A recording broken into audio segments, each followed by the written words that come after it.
Hello, everyone. We are live, so if everyone can find your spot. Beautiful, thank you. Good evening, everyone. I am Kelsey Griffey, Information Officer with Great Basin Team 1. Welcome to the Camp Creek Fire Community Meeting here in Welches, Oregon. We are live on Facebook, so thank you to all of our virtual audience. We will do our best. If we lose connectivity, we are recording and we'll provide that after. We will not be taking any questions until the end, so please save them. I promise we will get to them. We will answer everyone's questions.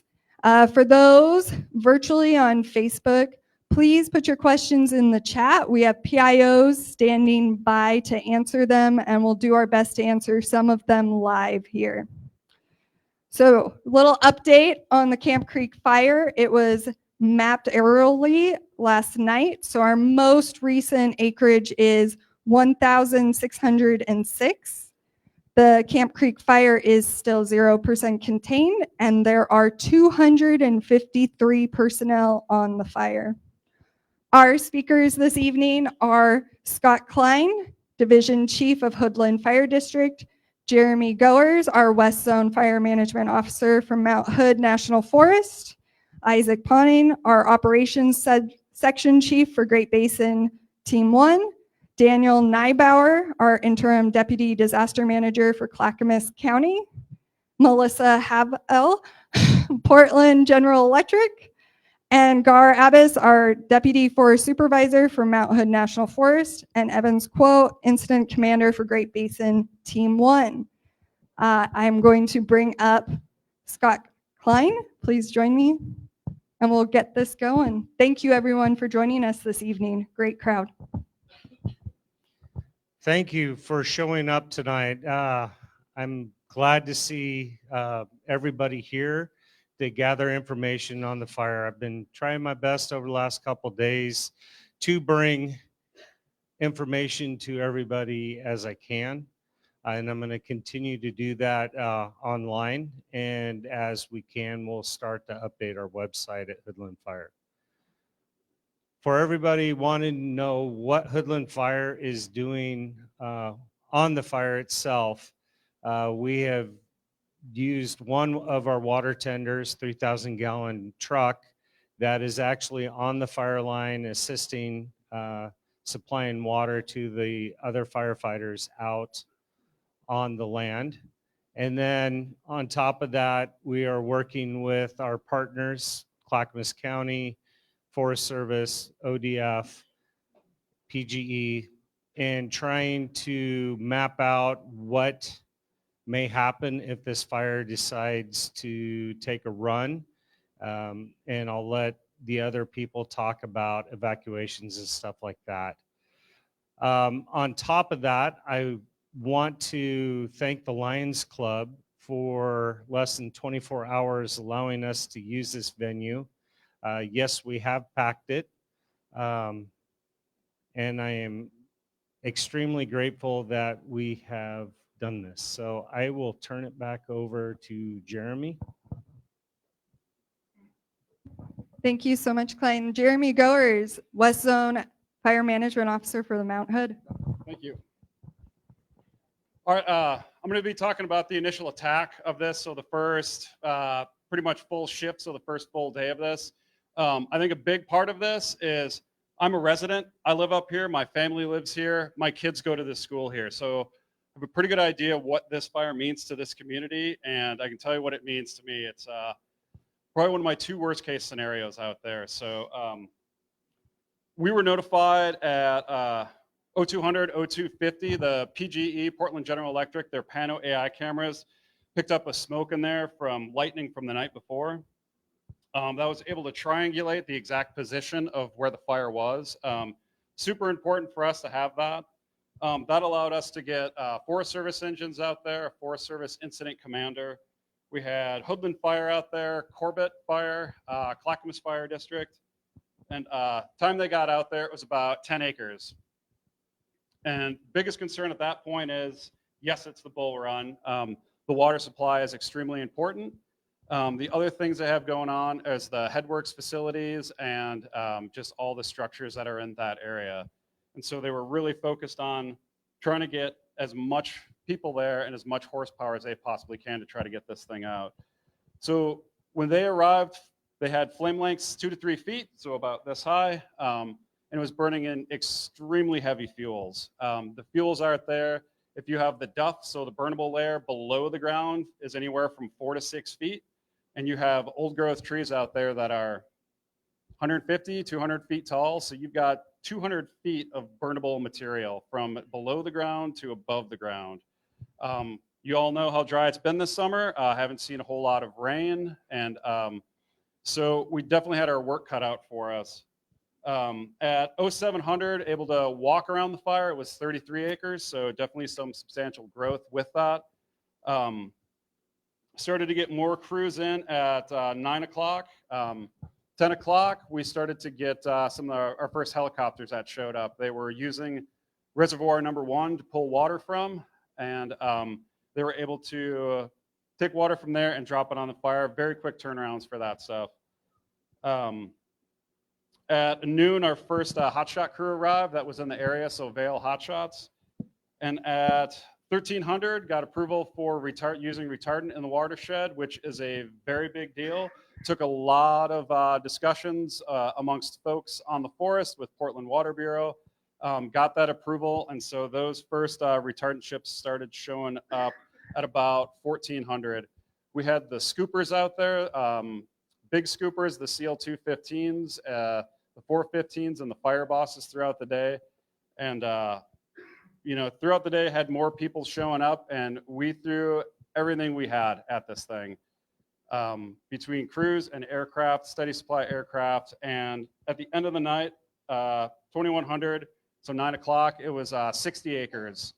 At that point, we had our incident command team type 3 set up with our IC, operations, logistics, plans, and finance, and our good friends at Timberlake Job Corps were feeding us, so cooking all the food up at Timberlake and bringing it down for all the firefighters. So we had everything we possibly could get to try to put this fire out on that first shift, and it wasn't enough. At about midday, we had those conversations about ordering a team, and we were lucky enough to have the Great Basin team in the area. And so they started showing up that night. So we had everything we possibly could. And yeah, definitely just a really tough place to fight fire, just with the fuels, just with the access, and just with everything we have out there. So hopefully that kind of paints the picture of what we're up against out there. So thank you. Thank you, Jeremy. Next up, we have Isaac Pawning, Operations Section Chief from Great Basin Team 1, to give you an operations update from the fire. Good evening, Isaac Pounding with Great Basin Team 1. Start off with thanking Jeremy and his team. They gave us a real good download once we arrived here, gave us a lot of good local knowledge. We're all from the desert land, but so it's a little bit new to us, but so appreciate that, Jeremy. So starting off around the fire, when we took over the fire yesterday, we branched the fire out into 2 different branches and then added a couple divisions. So starting off on the north end of the fire, which is what we're calling Division Alpha, which is along the Forest Service 12 road. Basically what we've been doing in there is the fire has hit the road up on the north end, and we've been prepping that road with the resources that we have right now, both to the east and to the west. Really our priority right now is taking this edge to the west, as well as the southern edge on the 14 road. We also had a spot the night before we took this over out by the lookout. We were able to squash that spot and get it handled yesterday. Moving over into Division Kilo. Right now, Division Kilo is not staffed with resources, but we do have overhead out there, and what they're trying to do is figure out how to stitch the eastern edge of this fire together. Right now, we've got a pretty good plan in place to work on the 12 road. We're starting to get some machinery over there to start opening up that 12 road and working with the local forest resource advisors on that. Moving down to the south end of the fire, down in Division Papa, which is along the 14 road. Kind of the same story there. The crews have been addressing that road with a whole lot of prep. As Jeremy mentioned, these fuels are pretty heavy. It's steep slope in there. At this point, we really can't go direct right now, so that's why we're using these roads to treat those roads, at least until we get more horsepower, whether it be crews and or equipment in here. What we're able to do between the 14 road and the 12 road was we got a hand line that drops down there to cut that edge off. We got that all prepped and fattened up. We're still getting hose. We're starting to put hose down through that and start addressing that. Today, the weather's been pretty nice to us. We've had this drizzle on us for the better part of the day. It's moderated the fire. However, there's still quite a bit of fire behavior out there. Most of the fire behavior we're seeing is in the Cedar Creek drainage and up in the South Bull Run Creek, as well as a little bit over here on the western edge. What we're seeing over on the western edge, we're kind of liking due to the fact that it has taken the fire down to the road. It gives us something to work on there. And right now, we're just kind of watching this fire, monitor this fire as the resources get in there and prep that road, let that fire come down to the road. And because of the weather we've had today and what we're expecting tomorrow, we are going to be sending resources out to start addressing what we call putting the squeeze on the fire, seeing if there's some better safe opportunities for us to address the fire closer up versus out and about. The other thing we got going on is we've got the Portland Fire Department. They're out working on protecting the infrastructure at the headworks, as well as up at the Bear Creek cabin. Down on the south end in Branch 3, we've got a couple overhead out there. They're putting together the big contingency plan, working with a lot of our partners, ODF and State Fire Marshal and those folks down on the south. And what the Brightwood communication site, they're going to be addressing that here in the next day or two. Again, we're waiting on more resources, more supplies and equipment to come in and address that. We also have a structure protection group who's out evaluating the structures, and we'll be working closely with our partners in the area. Thank you, Isaac. Next up, we have Daniel Neibauer, the Interim Disaster Management Director for Clackamas County.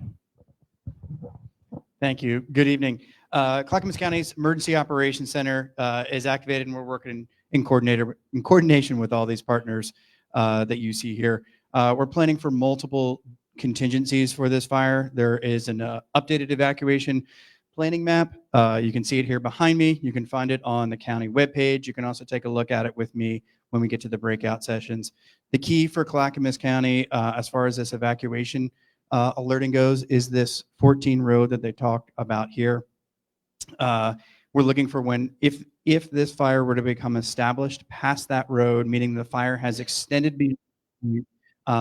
past where it can't be fought back, then we'll be sending out a level 1 alert issued to this area.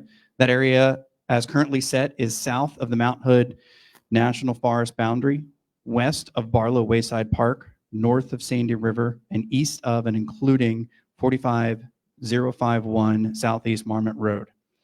We know there's concerns out there about the potential need for emergency shelter locations.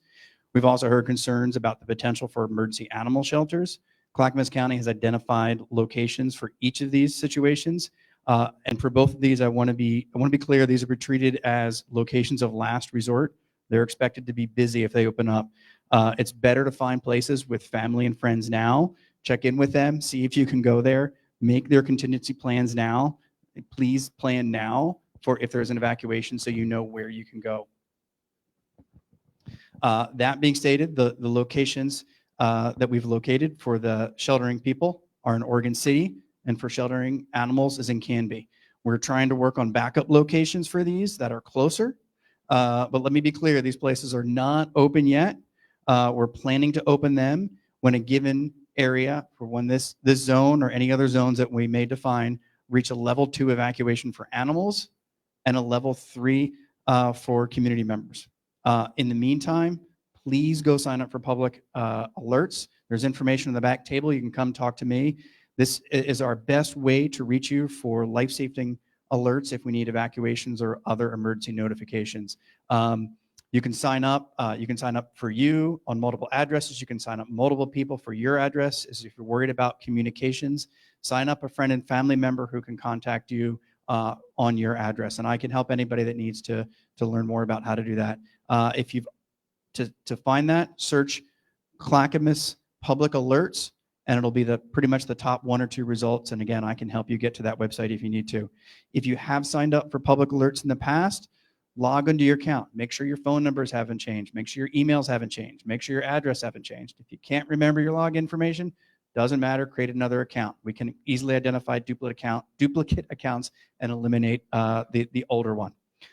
If evacuation notices do go into effect, here's how we'll get that information to you.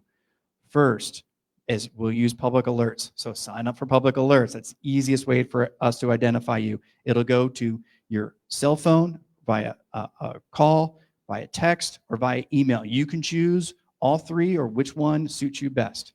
We're also going to push out those notifications on social media. So please go follow Clackamas County on Facebook, on Twitter. It's also a good idea to follow the Clackamas County Sheriff and Public Alerts on Facebook and Twitter for tips on how to prepare wildfires, and they'll also have that emergency notification. We will also update the county website. Right now, there's a red banner up the top where you can go to find out current information. We will update that with the evacuation information as well as link to our evacuation map. And so right before I step off here, I want to make sure that you understand the evacuation levels. They are on magnets on that back table. Please take one. Level 1 is be ready. This means stay informed, have ways to look for those notifications if we escalate level. This means check your kit. Go to your go bags. Make sure that you have clothes in there. Make sure prescriptions are up to date. Any valuable documents, please have them with them. If you've got kids, make sure their clothes fit and they haven't grown since you've packed that kit last, right? Have water in there. Contact those you might stay with and just say, hey, just check it in. You still have the clean sheets on that bed? Yeah, that's a good time to check and let them know, make sure that you might be headed their way. If we move to a level 2 for your area, it's time to move those go bags to the door, put them in the trunk of your car, get ready to be able to go there. If you have any issues that might take you more time to evacuate, might want to think about leaving now. If you've got animals that might take time to move, you might start thinking about making sure you're contacting and getting them ready and perhaps starting to move at that time. Level 3 is go. It's too late to do anything now, all right? Your car should be backed up, ready to go. You're in it and you're driving. That we mean that, hey, we see immediate life safety issues. Don't check your kit anymore. Just go, get out of that area so you can be safe. So thank you. Thank you, Daniel. Next up, I have Melissa Havel from Portland General Electric. Thank you. They always joke, I'm little, but I have a very loud voice. So if this is too much, I'm sorry. It's the Irish in me. So first, it's important to note that based on the current forecast and information from our partners that I'm standing here with tonight, we are not planning a public safety power shutoff at this time. So safety is our number one concern. And we are one player on a team of a number of organizations and agencies that are all working year round around wildfire mitigation, prevention, and response. So just know this is not a once in a moment time. This is something we focus on all year round. In the event of extreme conditions, and many of you have lived through that, we will call a public safety power shutoff. That's really to protect lives, property, and your public spaces. It is a measure of last resort. It is not a decision we take lightly. Again, it is all anchored in the idea of keeping all of us safe and our property safe. There are several factors that go into consideration when deciding to call a PSPS. We do it in partnership with, again, everybody that's sitting up here. It includes wind speeds, moisture levels, trees and brush, temperature, real-time observations from the field. Jeremy talked about the panel cameras. Those are really valuable for us. If you are all concerned about wildfire risk, we will communicate with you directly and as often as we can. So again, some of you may have already experienced this from us. We'll post messages on our website. We'll send you emails. We'll text you directly. If you haven't yet enrolled in any of the proactive outage text notifications, I would encourage you to do that. Because there's all sorts of ways that we will stay in touch. And again, we will endeavor to do so days in advance, hours in advance, so everybody can prepare appropriately. If you do rely on power for medical equipment and for your life, and you've not yet talked with us about our medical certificate program, I would encourage you to give us a call and talk through that program so we can make sure that we double down on making sure that you're really prepared. And with that, that's all I got for you tonight.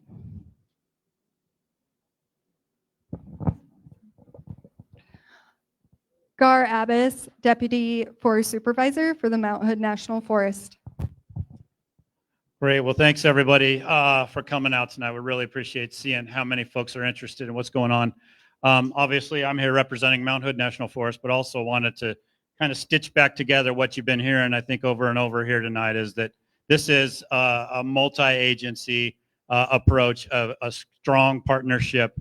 From day one with Jeremy's descriptions, you know, we had multiple agencies responding, and that has continued throughout this event and only grown in the number of partners that we've brought in and involved in trying to figure out how best to deal with the situation out there. We've been blessed with having so many great partners added into it from the Sheriff's Department and ODF, of course, and Hoodland, Corbett, PGE, of course, with the great technology that helped us get on this thing earlier than we could have possibly ever done in the past. Good stuff. And then having the Great Basin Team 1 already nearby and ready to respond, and adding to our force with a tremendous amount of experience, background, skill, and just what we call muscle for getting people on the ground and getting out and getting after it. Things are looking good for us so far, but I want to just stress and help everybody understand that all of those groups, all of these folks together, we have the same goals and objectives in mind. There's no doubt about it that our number one goal is human life and property, that we're trying to do everything we can to make sure this doesn't move off the forest and threaten any of the important things to all of you out here. And then, of course, we have some important resources up there in the watershed with that water source for millions of people. That's also very important. Those are the two overriding needs and goals for our objectives and everything we're doing up there. We feel pretty good about the prospects right now, given the current weather and things that are going on and the resources available to us at the time. So, but we don't want to get complacent. We will not get complacent. And we want you all to be aware that we're going to keep up with information daily on what's going on. It's out there available, and the websites are available. We're getting out into the communities with information in person too, for those who aren't available or able to get online. And we're going to keep doing everything to keep you informed about how this is going until it hopefully doesn't interest you anymore and you move on to more important things. So that's our objective. And again, thank you all for coming out and spending a little bit of time with us.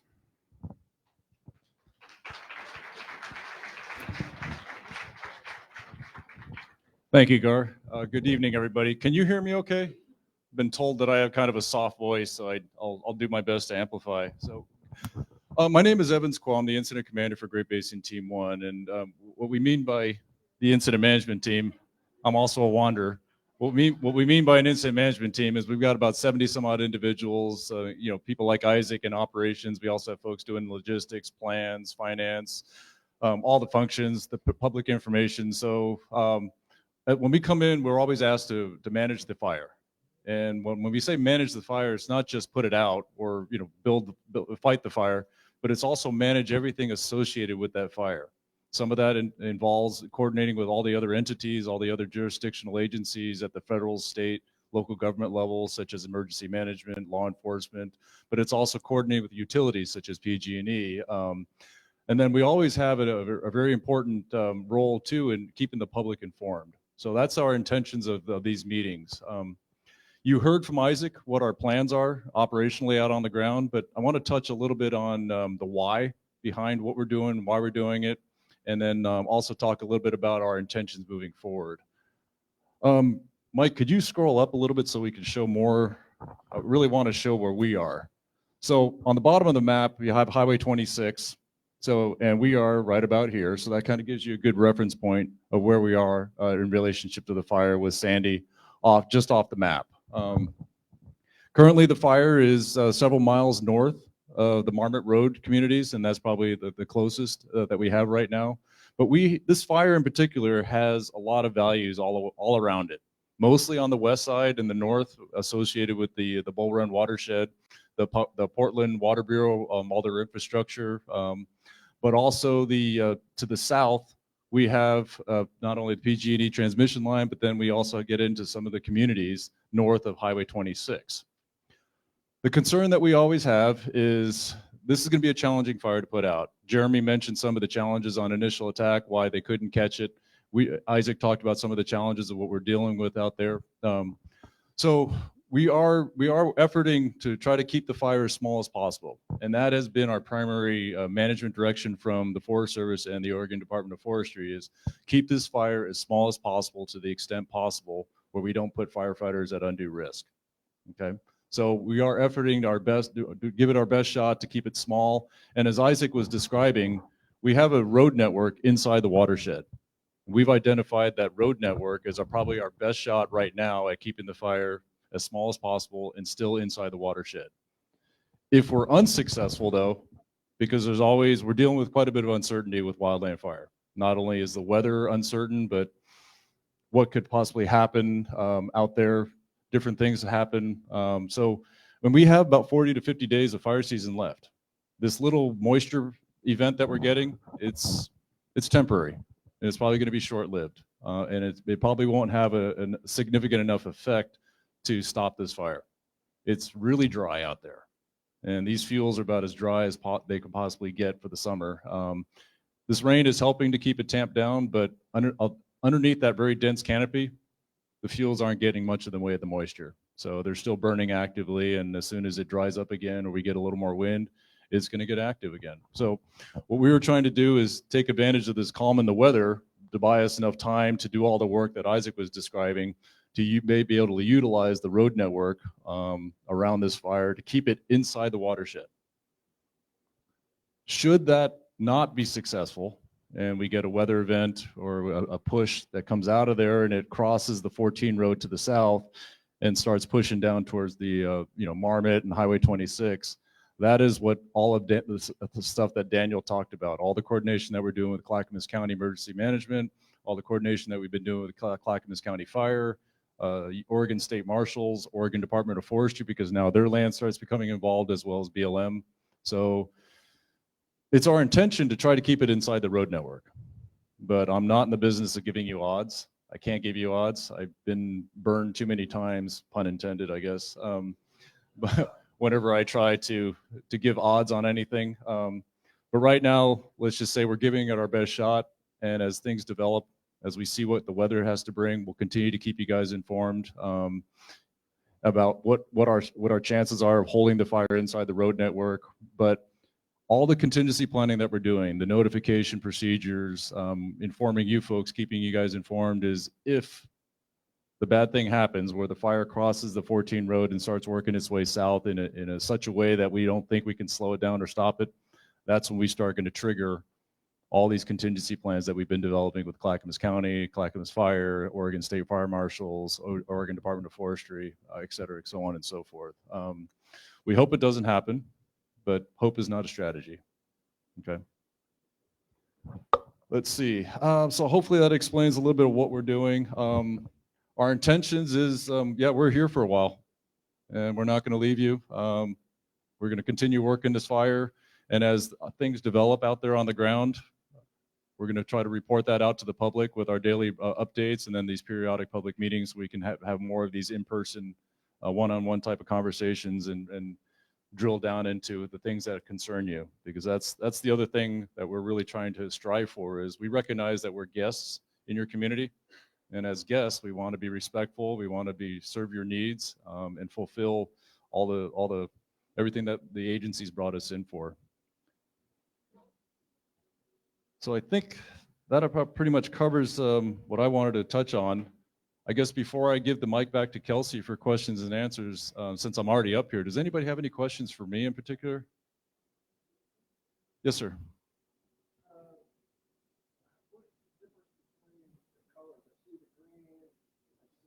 Okay. So the question is what's the difference between all the colors? And so some of the colors have to do with land base. So this shade of green is U.S. Forest Service. This shade of yellow is BLM. This shade of orange, Steve or Scott, help me out. Okay. Things that aren't colored are generally private, I believe. Wilderness, the darker green, I believe, is the wilderness. So hopefully that explains. So right now the fire is not moving a whole lot, but if anything, it's burning kind of towards the east. Couple reasons for that. One is we have that as it burns to the east in the Cedar Creek drainage and the South Fork of Bull Run, that's the uphill direction. Fires like to burn uphill more than they do downhill. So it's moving in that direction. The other one is what wind we do have is kind of like a west northwesterly. So it pushes the fire in the direction that it pushes the fire east.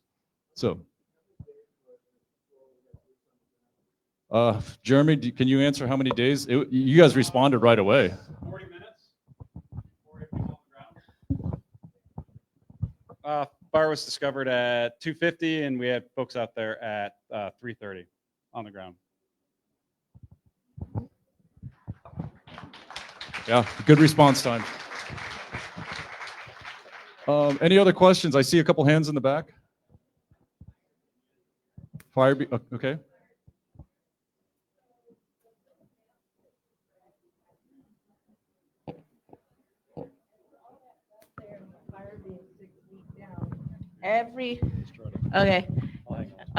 Every September, October, our winds are gonna come. And so what I hear is you're not gonna be able to put the fire down, you're just holding it there.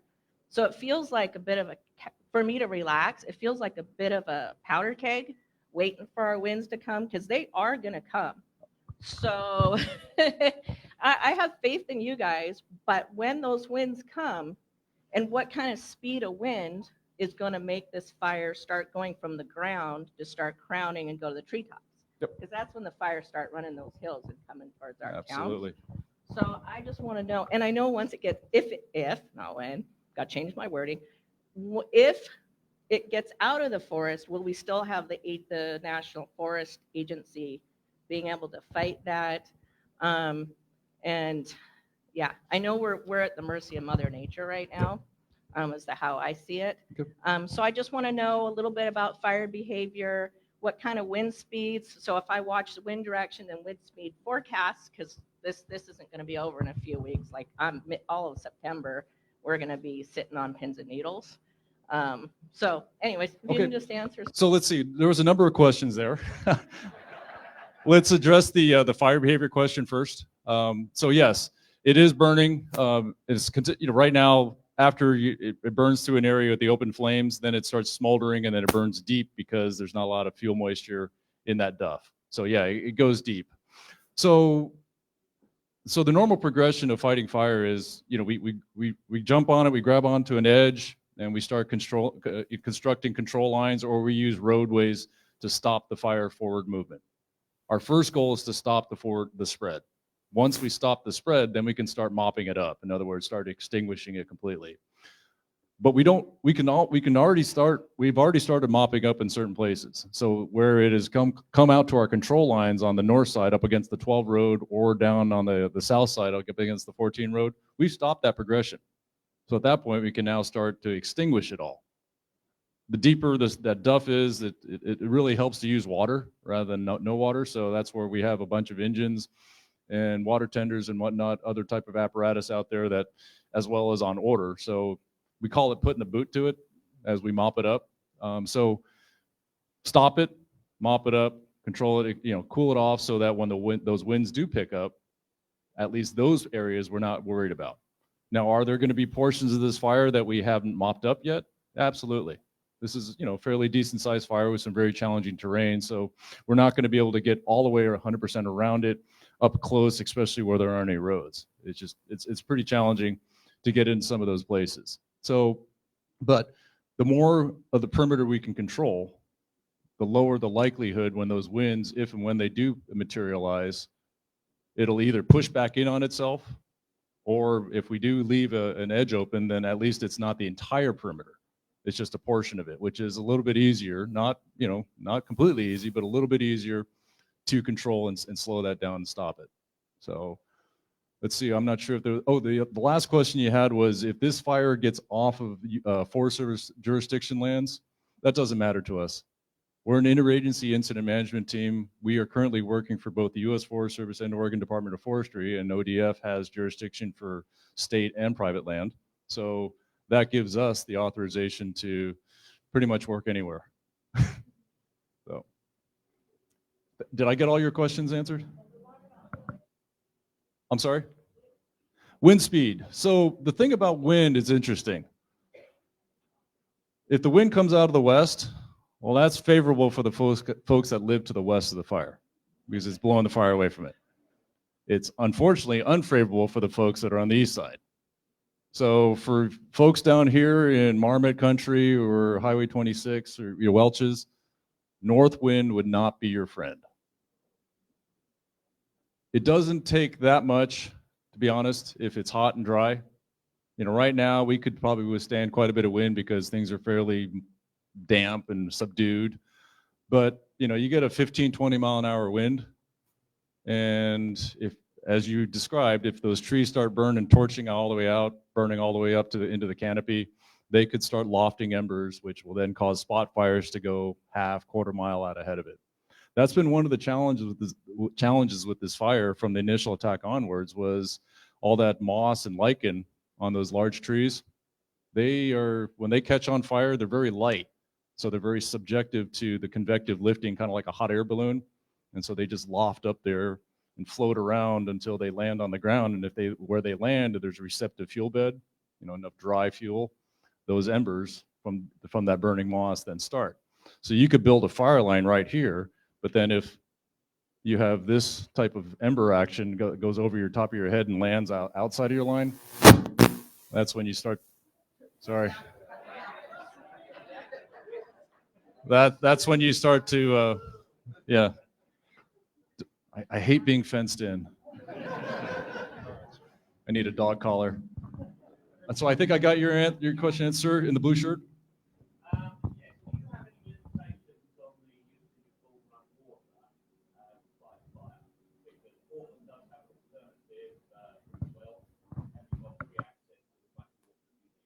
We have, well, so like the scooper planes that we've been using, they've been pulling out of this really great water source called the Columbia River. So that's pretty much almost unlimited, right? The Type 1 helicopter has been pulling out, I believe, Reservoir 1 because it's a little bit deeper. And then Isaac, I'm not sure where our water tenders are filling out of. Are they filling out of Bull Run? They're coming out of Bull Run, or the other drainage is inside. So as long as we don't use a lot of weight in the chemicals and we contain any of our gasoline that we use for the pumps and diesel, they have not put any restrictions on us. Sir, I believe you in the gray shirt, you had a question?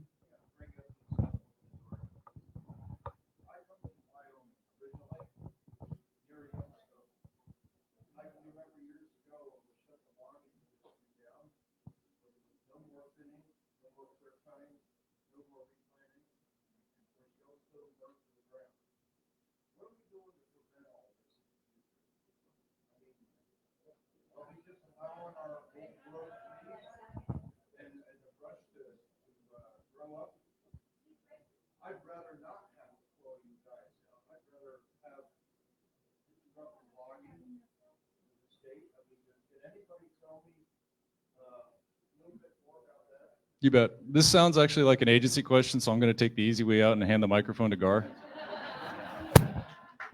And this could go a very long time. So honestly, what I'd like to do is keep the questions for this period of time while we've got the live stream going on the fire specifically. And then what we're going to do is stay longer and break out by the maps back here. And be happy to chat with you more about that and the nuances of it as we close out the online portion and move to small breakouts.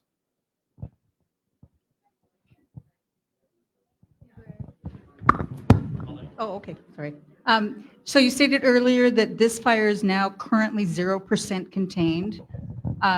Do you have a timeline or a possible prediction where you could start containment and maybe complete containment? I imagine in the coming days, we'll start to slowly have incremental increases in containment, but it'll be pretty low percentages for right now. Probably won't be until at least a couple more weeks before we really start to see significant gains. I'll be honest, firefighters were, by nature, we're kind of pessimistic. So even though we may have stopped a certain portion of the perimeter, we're kind of reluctant to call it contained until we're pretty certain it won't. So please be patient with us. Just because we're showing either zero or low doesn't mean we're not doing anything, doesn't mean we're not having any success. So. Yes, ma'am.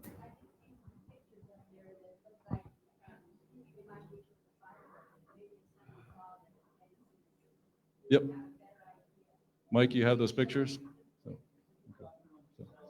Right. Ma'am, you had a question?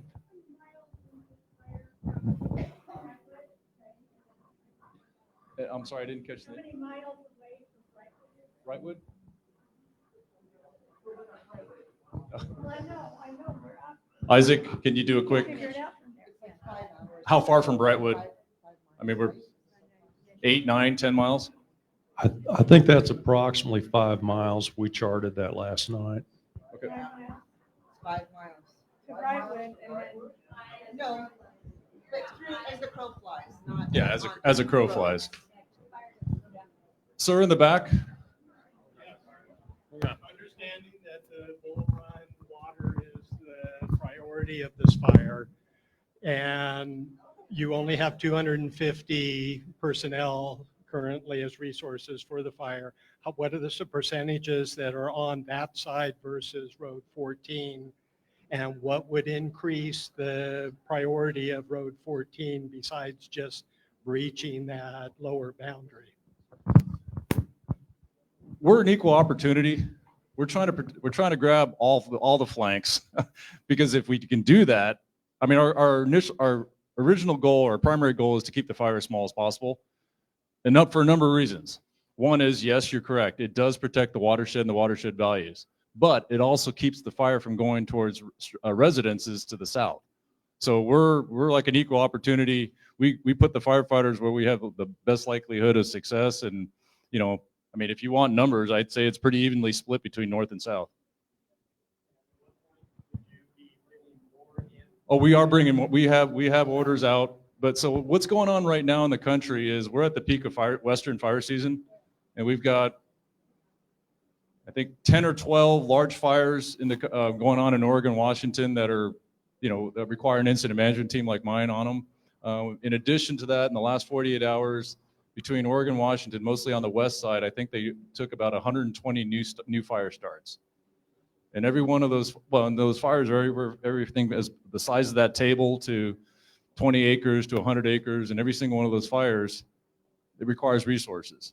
So we've got about 20,000 firefighters deployed nationwide right now, which is, it's getting up there. We still have some more to give, and every day I see the numbers go up as we activate more firefighters from different parts of the country that are not under extreme fire. So has anybody approached the governor to declare a Conflagration Act to draw in more resources from the state? Conflagration Act has been discussed, and we're looking at, you know, what would be the trigger points for doing that. And right now, I think if, you know, we're having conversations about that. Yes. So, let me give it back to Kelsey. Hi, everyone. We want to keep answering your questions, but we also want the online audience and you to be able to hear that.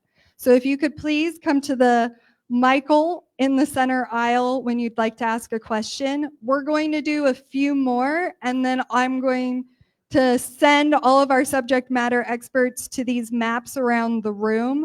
And we have forest over here, we have evacuation information, there's power, a few more over here. And so you can get your specific questions related to that answered. We will stay and keep answering the questions. For those online, we're going to keep responding to even after the live feed goes dead.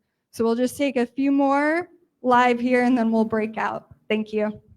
All right, with respect to, procuring resources and whatnot, where do you stand? Where does this fire stand with respect to the equipment that it needs, the people that it needs, the aircraft that it needs, the access that it needs? Well, like any other firefighter worth their salt, we're happy with what we got, but we could probably use more. We do have a mechanism to order resources, and yeah, so we've got outstanding orders. They're getting filled, but we've also got some other mechanisms to work within the state to, in the event that the orders that we placed aren't filled, unable to be filled, then we can go to that secondary mechanism. So we're working on it.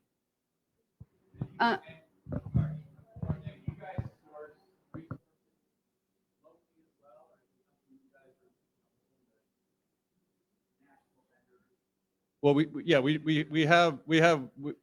have national systems that that are where the different areas can hire people in those areas, and we have to meet those obligations first.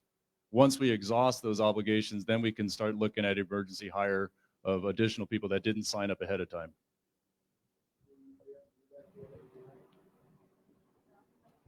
That's not something I can answer. Yeah, I just have a quick question. Everybody talks about the cell phone and the internet. There's many people up here that do not have proper service, and they've been promising for 25 years, but we're still waiting. So what do they do, any landline? I am one that kept my landline because of it. Yeah, we're going to have Daniel come up and possibly Captain O'Neill. I can talk about some of the notification possibilities and options we have. If landlines don't exist, you don't have cell phone, don't have broadband, you're definitely limited when it comes to communications.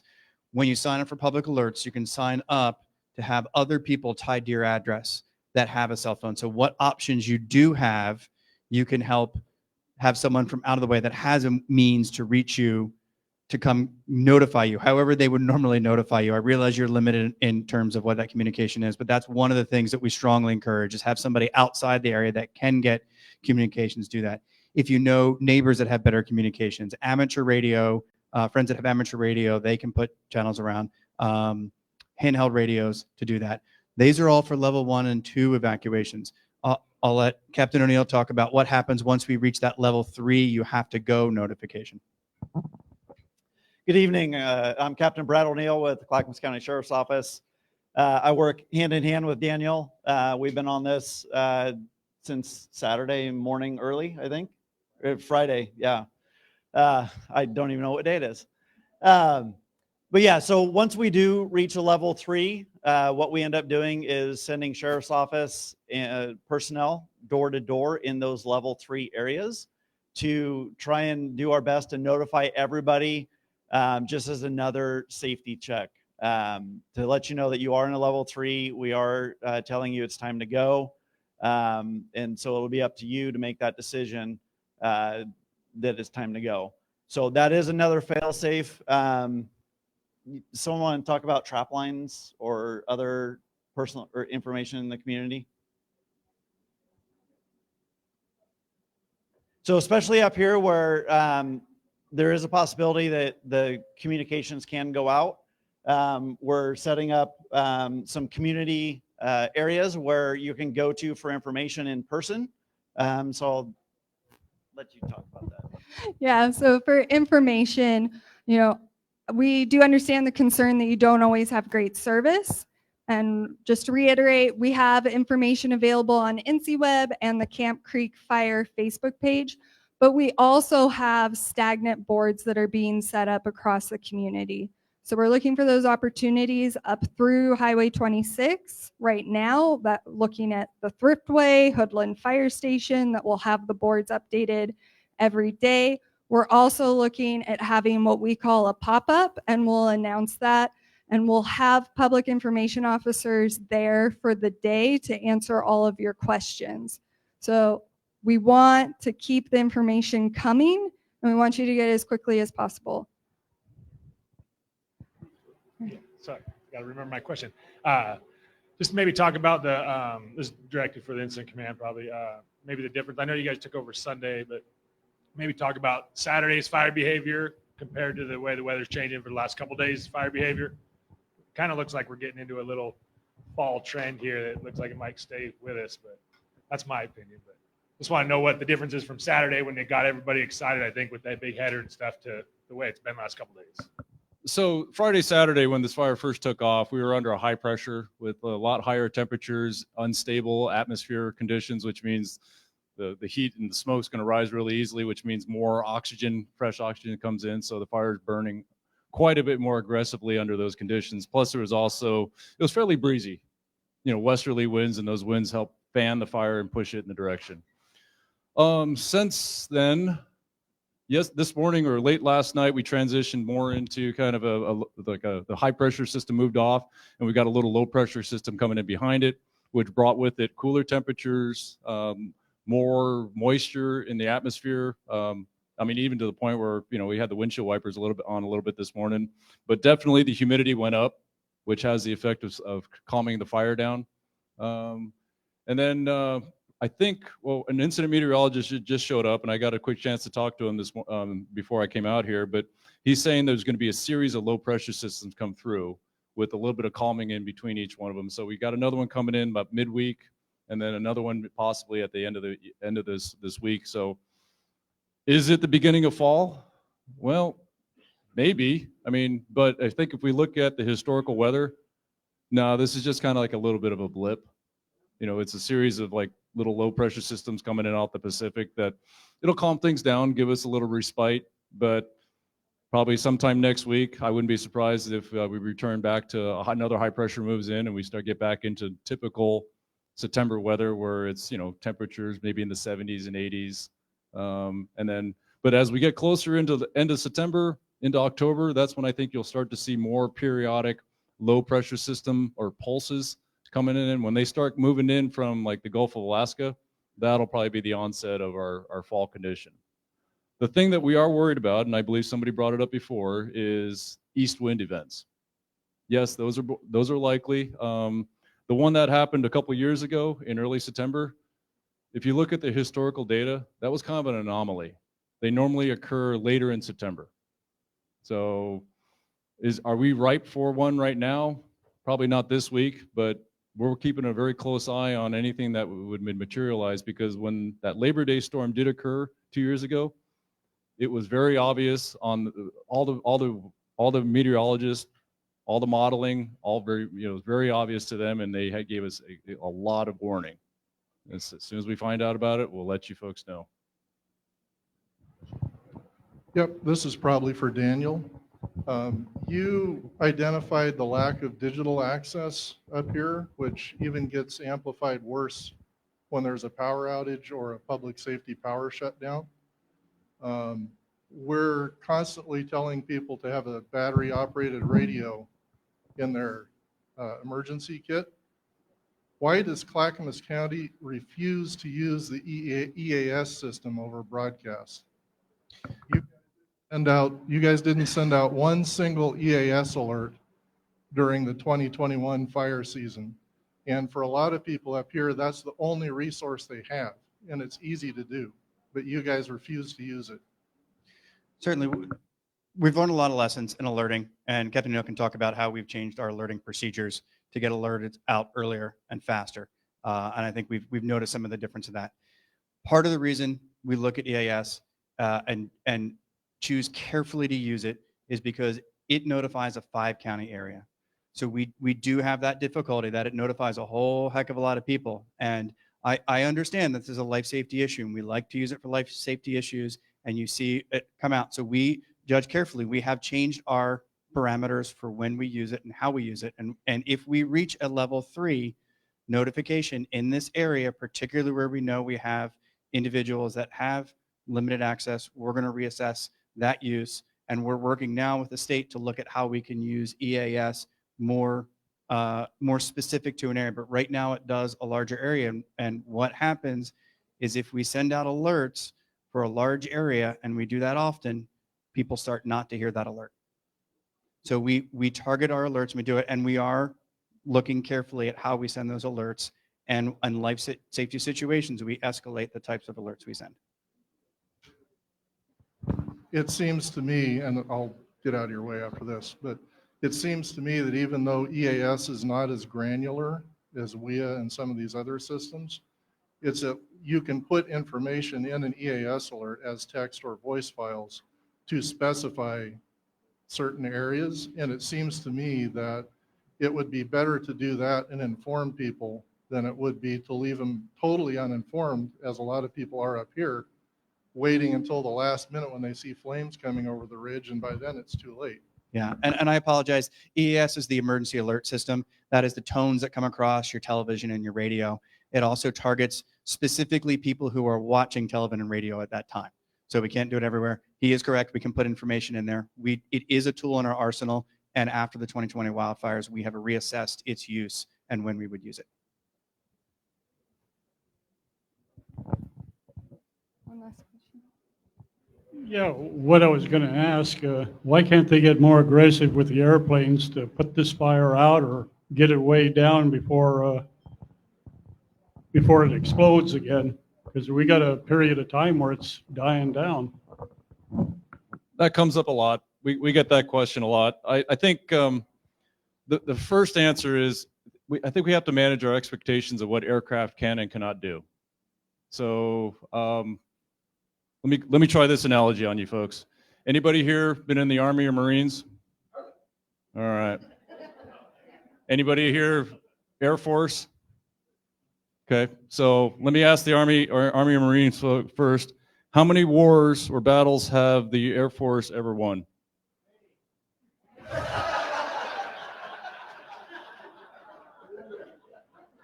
I'll grant you Desert Storm was a very good example where air power was able to degrade the enemy to the point where by the time the ground war started, they were they were giving up.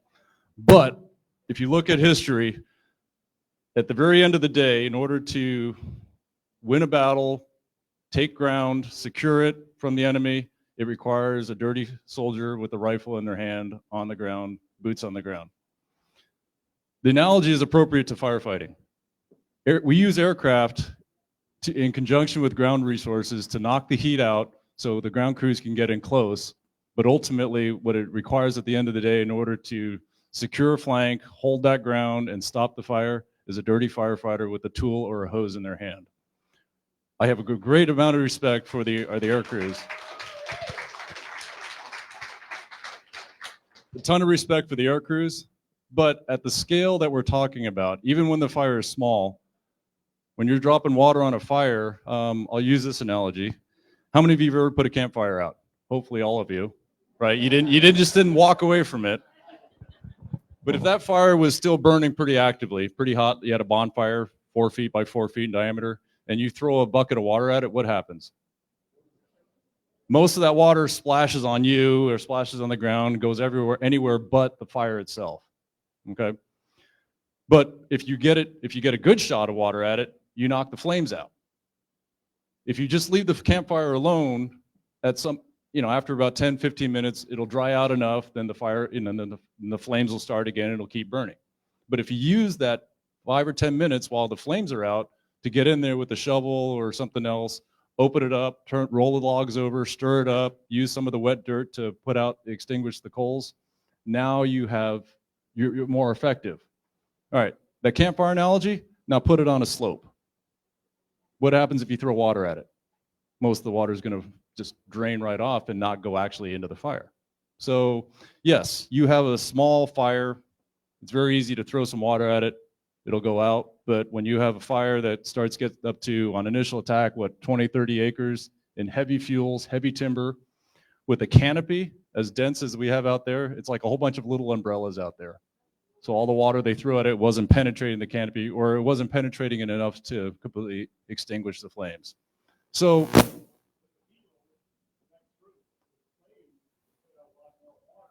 true, 1,000 gallons, 1,200 gallons at a time. So, and then the other concern we have is if we use chemical retardant out here, we're in the watershed too. So we don't want to mix that chemical in there into the water source. But retardant, by definition, it retards the fire. It's not a fire putter outer.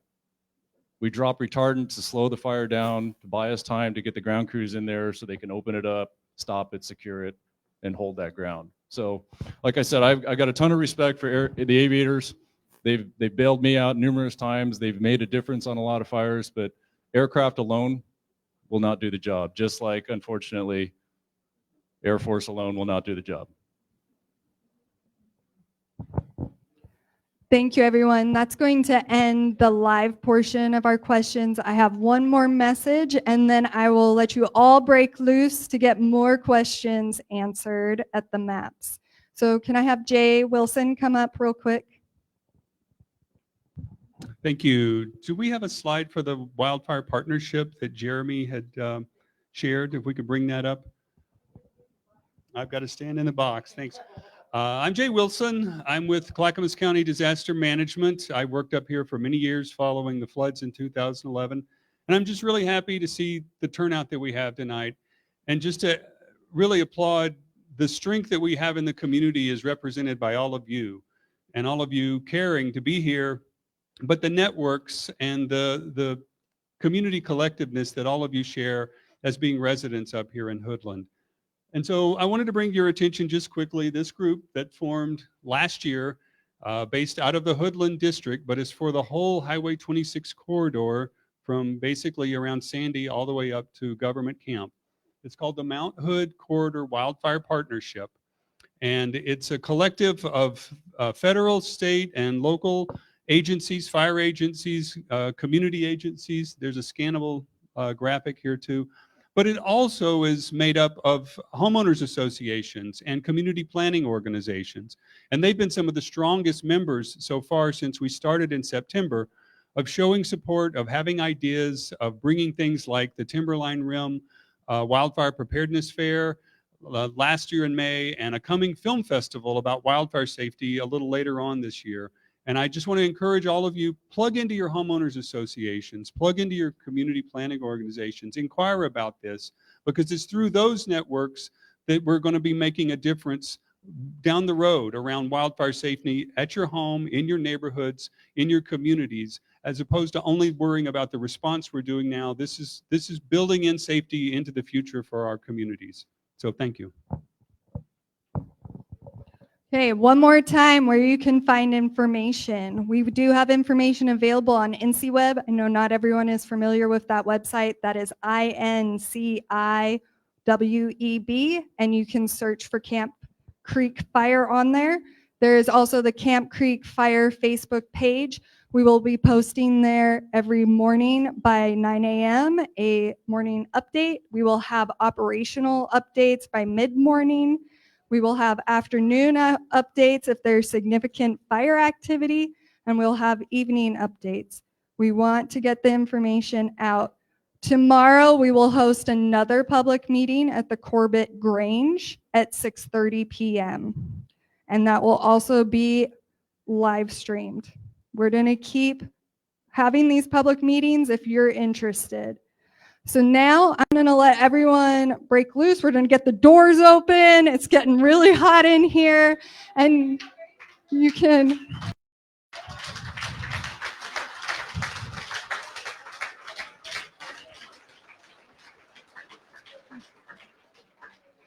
Thank you so much. We are going to stay and keep answering your questions. Please join us. Those live, we'll keep answering your questions in the chat. Thank you.